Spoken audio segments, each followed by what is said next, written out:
Shalom, shalom. We'll start by giving all praises, honor, and glory to Yahweh, Bashim, Yahweh Shai, Bashim, Rakakudash, the rawness of the apostles, the elders, a great millstone.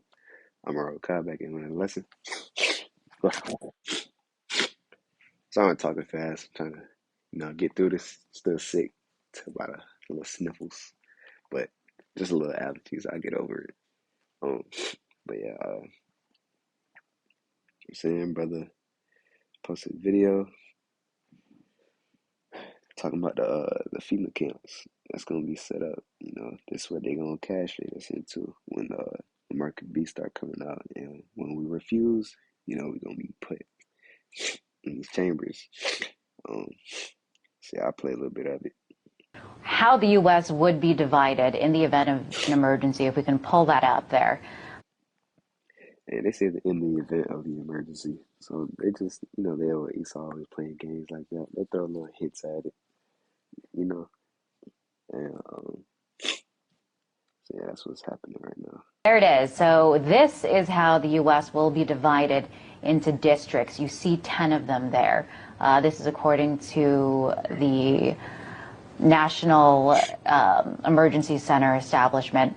Can you describe what this map is? What exactly does that mean? I mean, it doesn't really make sense in terms of states as we know them. What is this classification system? What are the purposes? It doesn't look like the map that you and I saw in elementary school. Not at all. Effectively, the U.S. has been cordoned off into these different districts. And so these new emergency centers will be spread out throughout the United States in most of these eventually. And it gives FEMA and the Department of Homeland Security jurisdiction over what goes on in these places during a time of emergency. Okay, I want to go into... All right, so basically, they say in case of emergency. Yeah, we know what that means. So, sorry, in case of an emergency. So, obviously a big emergency is gonna be that market of beast. When the U.S. dollar drop, and America's gonna be worthless, and it's gonna force everybody to get the market of beast. So it's gonna have the CBDC connected to it, so they can make their own fake virtual currency. You know how I do. And they gonna say it's for emergencies because Esau got a slick tongue. He gonna make wicked things sound good, and it's amazing at doing that. I mean, just think about it. Look how they advertise pork. How they advertise, crabs, lobsters. I know y'all see red lobster, and they glorify the pig.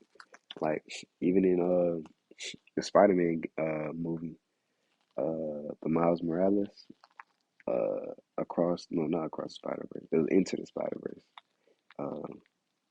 One of the comical characters is Spider Ham or something like that. And you got Looney Tunes too. That's all, folks. That's the pig. You know, he's always playing with his symbolism, but yeah, let me keep playing. What? Because this act does make some specific examples, some exclusions, set some limitations, I should say. So the National Emergency Center Establishment Act, what it does not do, it does not authorize any federal officer or employee to force an individual to enter a national emergency center or prevent an individual from leaving a national emergency center. So, Bob. This act does not authorize any federal officer or employee to force an individual to enter a national emergency center or prevent an individual from leaving a national emergency center. Yeah, that's what they say now, but promise you that's going to switch. To me, like there are some safeguards there. If you don't like it, you can leave. Well, I'd like to think so. And this was actually one of the other... I'd like to think so. things that was changed in this new version of the bill. They added this. But if you read what they're saying, federal officer or federal employee, that doesn't cover members of the military. And since these are going to be installed in decommissioned and existing military bases, you're going to have people from the military there. So I would think they will have people, namely in the military, who would be able to force people to stay there or prevent them from leaving if that is their See, he picked up on it. See, Esau ain't that slick. they want to do. Now, for civil liberty advocates like yourself and others like you that are worried that this could be a precursor to government overreach, what would satisfy your, what would make you more comfortable with this piece of legislation, I guess? Do you think that the language in it should be clarified, that it's not so vague so that it could be interpreted and abused? Ideally, it would be withdrawn, but if I were forced to live with it, I would want the restrictions on keeping people in there to extend to the military and, in fact, to anybody, not let the states or even local governments have that ability. Okay, Bob, so we're talking about emergencies, we're talking about disasters, we're talking about chaotic situations where some order hopefully the goal there is to be established. And, some are going to say desperate times call for desperate measures. So, See, I'm glad she said that. Desperate time call for desperate measures, which is why Esau don't panic so much, because they see, we living good. I'm talking about that elect, Lord willing, that number, um, gonna be living good, and we didn't have to get the mark. So obviously, they know how bad the mark is. That's why they pushing it out so much. They try to knock off as much Jake as they can. So, yeah, they gonna do that, and which is why they're making these counts. Because once everybody gets the mark, they don't feel like they can control everybody. Which is cool until the Lord comes back and destroys it all. You know, and yeah, like she said, desperate times call for desperate measures. You know, so when Esau is back into a corner, this is what he's gonna do: sacrifice all his people, sacrifice everybody. That's what Esau do. That's how he operate. He a coward. So let's see. we have this map that shows. Okay, Bob, so we're talking about emergencies, we're talking about disasters, we're talking about chaotic situations where some order hopefully the goal there is to be established. And, some are going to say desperate times call for desperate measures. So doesn't that ring true for natural disasters and cases like that? What do desperate people in the government do in those situations? Like I said, I think it's a slippery slope, and we don't really need people in power with these vast sweeping powers to begin with.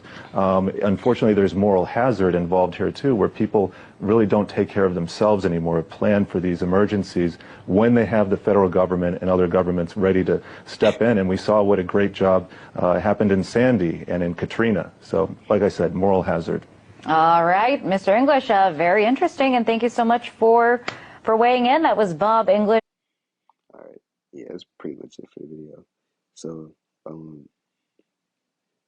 just gonna put a little commentary on it, so he's aware.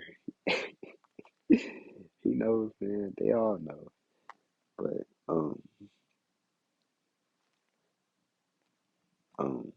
it's like I lost my train of thought.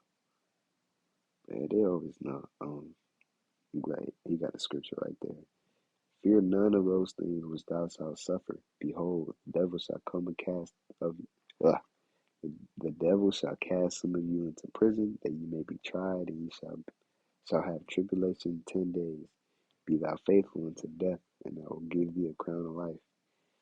So obviously we gonna refuse that mark, because we know what's gonna happen to us if we take it. And it's either that, Esau get, it's either that or you die, right? But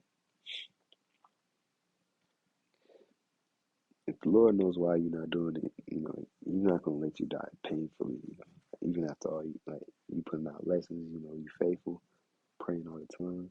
He's not gonna let you die like some rat in the street. You know what I'm saying? Like get stepped on like a roach. Nah, He gonna make it quick for you.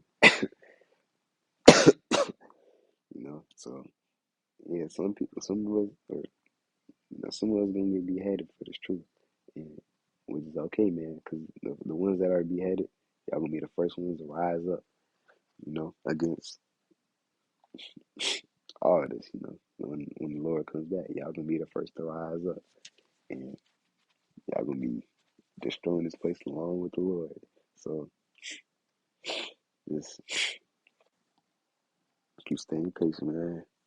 This time coming soon. I mean, you know, oh Lord, that'll be right. Hebrews chapter 10, verse 30, for we know him that hath said, vengeance belongeth unto me, I will recompense, saith the Lord. And again, the Lord shall judge the people. It is a fearful thing to fall into the hands of a living power. It's terrifying. Um, oh yeah, it's a good verse too. Blessed is the man that endureth temptation, for when he is tried, he shall receive the crown of life, which the Lord hath promised to them that love him. You know what I'm saying? Be faithful unto death. But yeah, like he just said, actually, that's what I just said. It would be a quick death, but I'd rather that than liquid fire. You know what I'm saying? Hey, you gotta pick your poison, man. Which way do you want to go out? You want to die for this truth, or you want to die living a worldly life? You know what I'm saying? And dying painfully.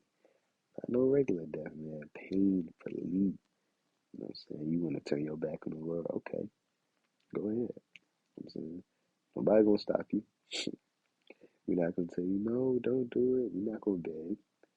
Go ahead. You want to turn your back? Go ahead. The Lord gonna forget you too. Same way you forgot him, he gonna forget you, his child. You know, he'll be disgusted by you. So okay, go ahead. But yeah. So hey man, pick your poison. Like I said, man, pick your poison. Because the Lord got greater things that's gonna happen if you don't take the mark of the beast. You know, we talking about living perfect lives, having spiritual powers, living sinless. You know what I'm saying? But I guess it's not enough for some of y'all. Y'all don't want that. Y'all want this get rich now. You know what I'm saying? Y'all want $10 billion. Nah, I'm cool on that. I'm cool living a regular life. You know what I'm saying? Serving the Lord. And we gonna get, because at the end of the day, the celebrity that sold their soul with his money, they gonna be at the bottom. They gonna be at the bottom, man. So they can have this worldly love. Or I'm not gonna even call it love. Nobody loves these celebrities for real. Because when when they die, everybody just moves on. They listen to another artist. So you're selling your soul for people that don't give a fuck about you. Go ahead, do what you gotta do.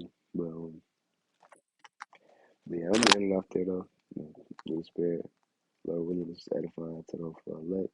And to give our praises, honor, and glory to Yahweh, Ba'ashem, Yahweh Shai, Ba'ashem, Kakudas, the bonus to the apostles and elders of Great Millstone.